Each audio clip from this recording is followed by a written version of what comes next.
नमस्कार, मैं संजय प्रसाद और आप देख रहे हैं इंडिया न्यूज में लोहारी टाइम्स।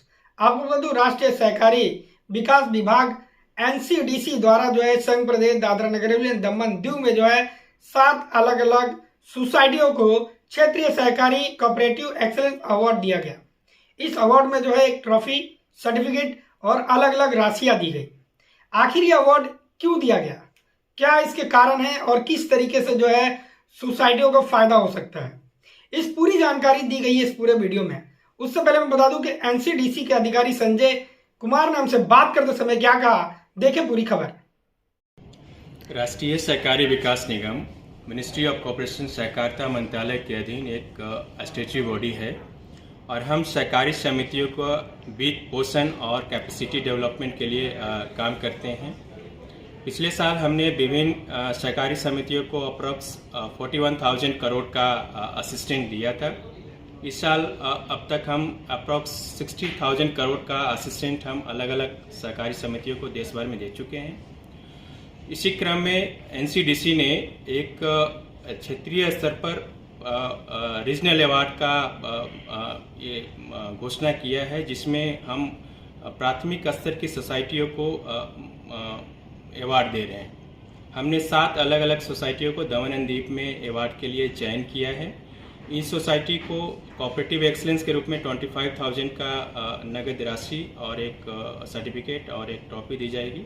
साथ ही साथ जो कोऑपरेटिव मेरिट के अंतर्गत 20,000 की राशि, एक सर्टिफिकेट और एक ट्रॉफी की दी जाएगी। अवार्ड का उद्देश्य यह है कि इनके बीच आपस में कॉम्पिटिशन्स की भावना को बढ़ाया जाए और साथ ही साथ जो और भी सोसाइटीज़ हैं जिनको अवार्ड नहीं मिला है, उन्हें इसके माध्यम से प्रोत्साहित किया जाए।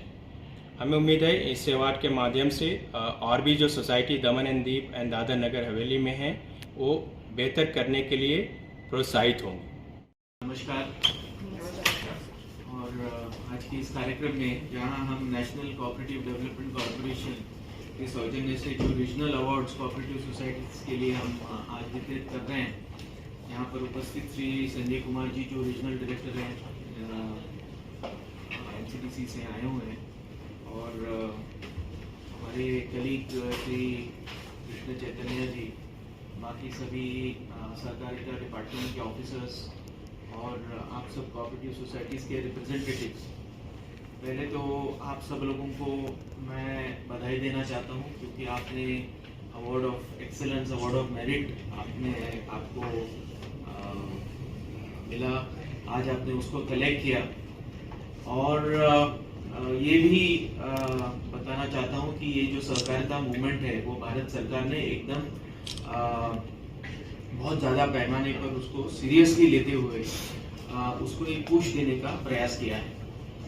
और इसी वजह से आपने देखा होगा कि पिछले कई 2-3 सालों या उससे पहले भी कई सारी नई योजनाएं, जिससे कि हमारी जो कोऑपरेटिव संस्थाएं हैं वो और अधिक समृद्ध सुदृढ़ बने, उनका जो कैपिटलाइजेशन है वो बढ़े, जिसके तहत वो और बिजनेस एक्टिविटीज में शामिल हो। हमारे प्रधानमंत्री जी बात करते हैं नारी शक्ति की, और अच्छा लगा कि एक जो कोऑपरेटिव सोसाइटीज हैं आप सब लोग आए और women's cooperative, consumer cooperative society में इन्होंने अच्छा काम किया, उनको अवार्ड भी मिला। ये देख के सबसे अच्छा लगा।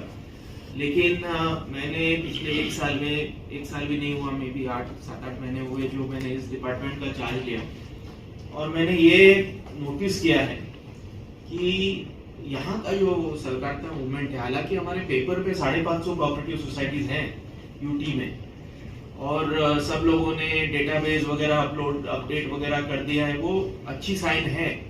लेकिन ये देखा गया है कि विशेषता जो primary agriculture credit society cooperative PACS है, वो एकदम एक मॉरिबंड या एकदम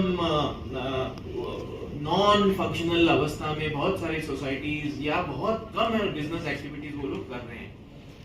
भारत सरकार ने ये टारगेट दिया है कि हर जिले में कम से कम महीने में 5 नए पीएसीएस खोले जाए, लेकिन हम एक भी नहीं कर पा रहे। हमने कई सारे एडवर्टीजमेंट्स दी हैं, जो हमारे ऑलरेडी 12-13 सोसाइटीज और लैम्प्स हैं, उनके साथ मेरी खुद की मीटिंग हुई है, उनको हमने रिक्वेस्ट भी की है कि आप आगे आइए गवर्नमेंट ऑफ इंडिया अभी PACS को फ्री कंप्यूटर्स दे रही है, 1 भी रुपया खर्चा नहीं है। उस स्कीम में भी सिर्फ 9 में से 4 ही सहभागी हुए, उनको फ्री कंप्यूटर भी मिल रहा है। कंप्यूटर जैसे ही आ गया तो आपको ऑफिस संभालने में मदद हो जाती है। नया सॉफ्टवेयर गवर्नमेंट ऑफ इंडिया दे देते हैं। सिटीजन सर्विस सेंटर आप खोल सकते हो, जिससे कि आपको 300 से ऊपर जो सर्विसेज है आप पब्लिक के लिए प्रोवाइड कर सकते हो, जिससे आप चार्ज भी ले सकते हो, यानी CSC के थ्रू भी आप कमाई कर सकते हो। जैसे आपने पढ़ा होगा, हमारा जो स्टेट कोऑपरेटिव बैंक है, दमन-दीव कोऑपरेटिव बैंक, अभी हमने सब लोगों ने, सब ऑफिसर्स और सब बैंक के स्टाफ ने मिलकर एक प्रयास किया और जो भी बैलेंस पैसा आना बाकी था गोवा से, वो भी हमने लाके अभी बैंकिंग जो फाइनेंशियल कंडीशन है वो अच्छी बन गई है। बैंकिंग लाइसेंस भी मिलने के थोड़े दिनों में मिल भी जाएगा, तो नए ब्रांचेस भी खुलेंगे। और बाकी स्टेट्स में आपने देखा होगा कि जो PACS होता है वो एक फाइनेंशियल इंक्लूजन का एक बैकबोन होता है गाँव में। गुजरात और महाराष्ट्र में तो कोऑपरेटिव मूवमेंट बहुत स्ट्रांग है, लेकिन हमें यही चीज हमारी यूटी में नहीं देखने को मिलती है। रथी महारथी जो बोलते हैं हम, कोऑपरेटिव सोसाइटी के जो मूवमेंट है, जो बड़े स्टेट्स हैं, महाराष्ट्र और गुजरात टॉप नंबर पे है हमारे देश में, और हम दोनों के बीच में है, लेकिन हम कहीं पे भी नहीं है।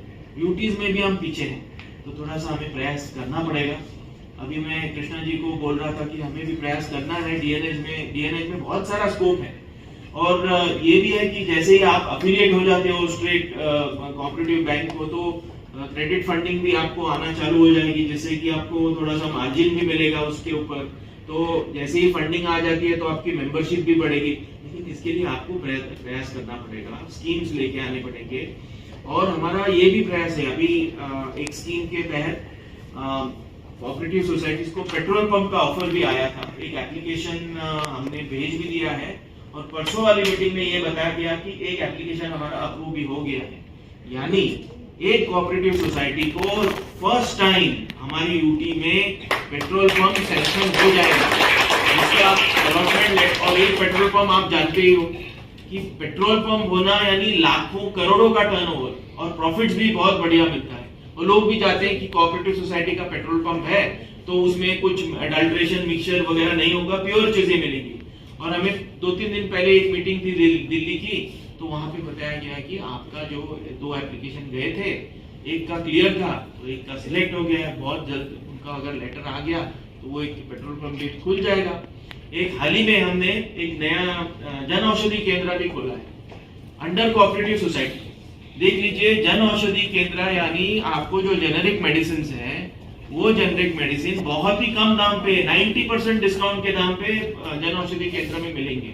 तो आप क्यों महंगी दवाइयां खरीदेंगे मल्टीनेशनल कंपनी की? आप तो जाएंगे जन औषधि केंद्र में। तो हमने ये भी डिसाइड किया है कि हमने इनको स्कीम मिलाने में थोड़ी सी मदद की, उनका भी बहुत कंट्रीब्यूशन रहा, खुद ने भी बहुत एफर्ट किए उन्होंने। और हमने ये डिसीजन भी लिया है कि आने वाले दिनों में इस जन औषधि केंद्र को हम भी प्रमोट करेंगे हमारे सोशल मीडिया हैंडल्स पे, हमारे एडवर्टीजमेंट के थ्रू, क्योंकि इनिशियल सपोर्ट जो चाहिए वो कोऑपरेटिव, ये सहकारिता जो हमारा डिपार्टमेंट है वो आपके साथ रहेगा। लेकिन आप एक तो जो कदम है वो आपको लेना पड़ेगा। अगर आप एक लेंगे तो हम 2 या 3 ले लेंगे, लेकिन आप लेंगे ही नहीं तो बहुत मुश्किल हो जाएगी। और कोऑपरेटिव सोसाइटी का जो मूवमेंट है, हम सब का योगदान उसमें रहना चाहिए। जो रेगुलर हमारी एजीएम्स होती है, मीटिंग्स होती है, इलेक्शंस होती है, ऑडिट्स होता है, वो आपको टाइमली होने हैं, तभी तो ये बेनिफिट्स मिल पाएंगे। अगर आपकी सोसाइटीज कॉम्प्लायंट नहीं है, कायदे में रह के, कायदे के दायरे में रह के आप कॉम्प्लायंट नहीं दे पाते हो, तो फिर क्या होगा? डीरिकॉग्नाइज हो जाएगी सोसाइटी, आप कुछ कर नहीं पाओगे। और नया सोसाइटी बनाने में विशेषता, अगर जो आपके जैसी एस्टेब्लिश सोसाइटीज हैं वो भी अलग एक पैक्स बना सकती है। ऐसा नहीं है कि एक बना दिया कंज्यूमर सोसाइटी तो और दूसरा नहीं बना सकते हैं। आप पैक्स बनाएंगे, पैक्स में भी बहुत सारे बेनिफिट्स हैं। अभी पैक्स को ही एकदम आगे रख के ही भारत सरकार ने सब स्कीम्स देने चालू कर दिए हैं। दूसरा है जो मेंबरशिप्स हैं, बहुत सारे नेशनल बीच संस्था federation, organic society federation, export federation, उसका सिर्फ आपको कहीं इन्वेस्टमेंट करके थोड़े शेयर्स लेने हैं। मैं पैक्स के बारे में बात कर रहा हूँ, उससे कि और आपको कुछ नहीं, हैंडसम डिविडेंड मिलेगा आपको। आपके जो पूंजी है उस पर आपको हैंडसम रिटर्न्स भी मिल जाएंगे। ऐसे कई सारे स्कीम्स है भारत सरकार के, 45 स्कीम्स है।